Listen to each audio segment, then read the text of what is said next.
Oh gosh. Take note. Okay, you can use this to bookmark your Bible. Oh, hey, Yeah, use that. hey. So you look for Exodus You mean 21, verse 15 and 17. Si Mama, hindi na kailangan kasi may automatic na yun. cheater? Yeah. Sige, hanapin niyo you look for that. Leviticus 20, verse 10. Wait, Exodus first, and then Exodus 21, verse 15 and 17. Look like a bookmark. Put an index card. Exodus. Exodus 21, 15, 17. Leviticus 20, 10. Magkakasunod dyan. No. Deuteronomy 22, 22. 22. Tapos Leviticus ulit, 20:13. Deuteronomy. Ako niya? Yes. Deuteronomy 21:18 to 21. 2010. Deuteronomy. Deuteronomy. Leviticus pero din 20 to 13. Makasunod lang naman yun eh. It's right after the other one. Leviticus 20.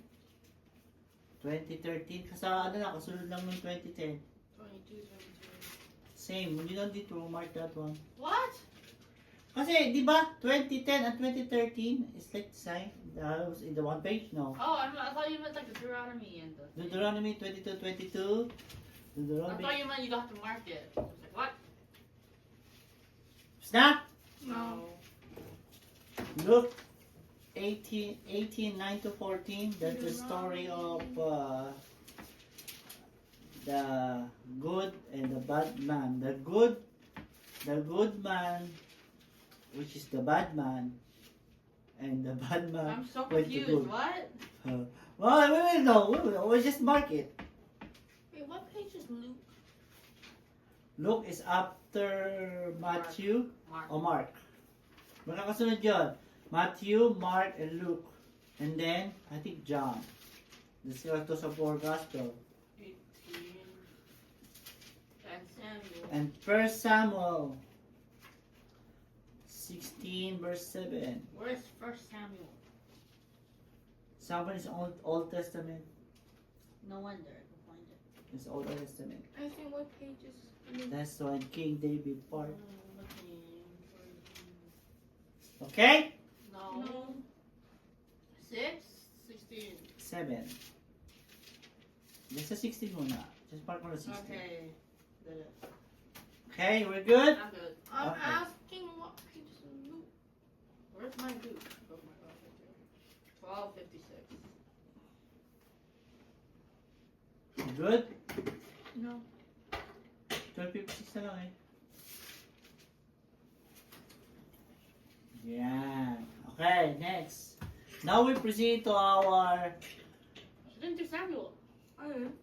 okay, so our main topic is Matthew chapter 5, 19 and 20. First is Matthew chapter 19.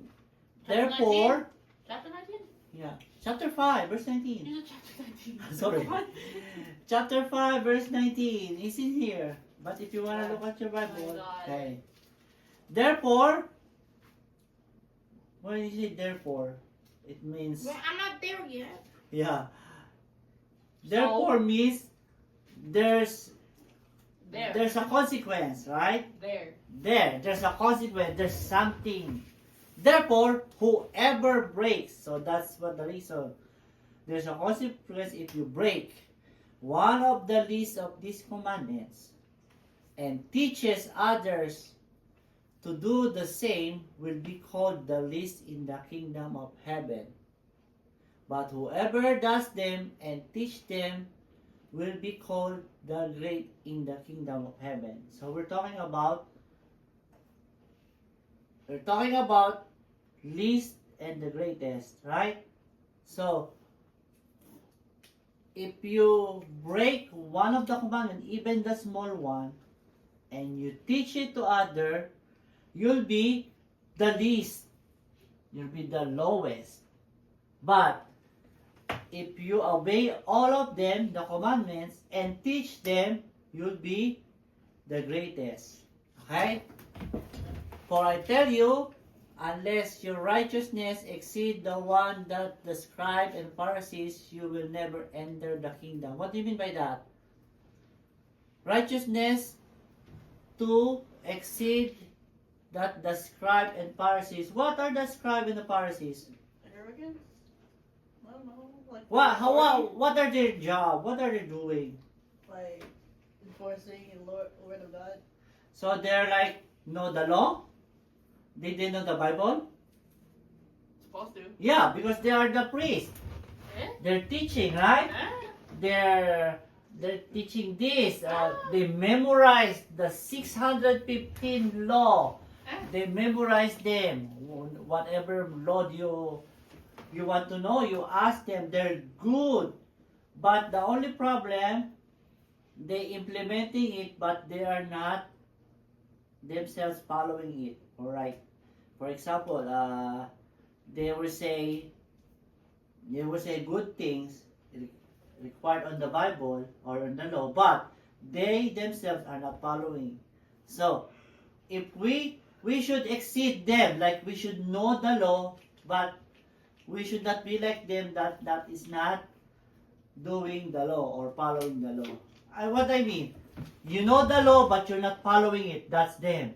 Now we have to know the law and we have to follow. That's how we're gonna be better than them. Okay? Yeah. Any question? Alright, so let's be more clear. It says here, we are to obey God's law. Is there a law? Yeah. Is there a law? Yeah. Example, Man. Ten Commandments. Yeah, Okay. commandments. Is that law? So we have to obey it because of its character as permanent. Is the law of God permanent? Yes, it doesn't change. Oh, I'm not reading that. So the God of law from very beginning of the world is permanent. It's not gonna change. But the other people, they don't recognize the law because I don't know, maybe they don't believe in God, right? But it doesn't change anything. There's still law and it's permanent. So us, we have to know the law because it's permanent. We cannot say the law is gone because it's old.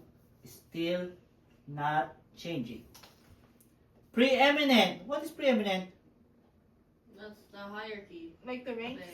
This is the top. The law is the top. It's not gonna change. It's not.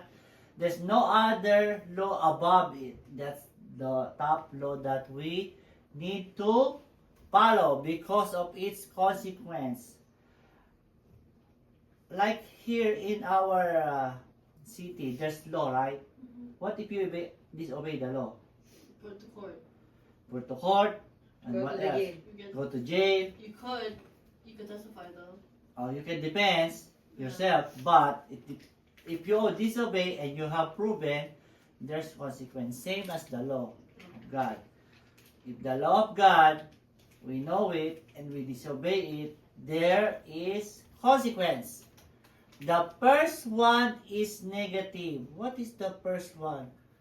Whoever breaks one of the least of these commandments and teaches to others to do the same will be called the least in the kingdom. So, it's negative. If you break one least commandment, there is consequence. What is the example? What is the least commandment? For example, is it in the law? Is it the law not to be honest? No. Is it the law to tell the truth? Yeah. Yeah, it is the God's law, right? Is it like bad to lie? Depends. Is it bad to lie? Depends.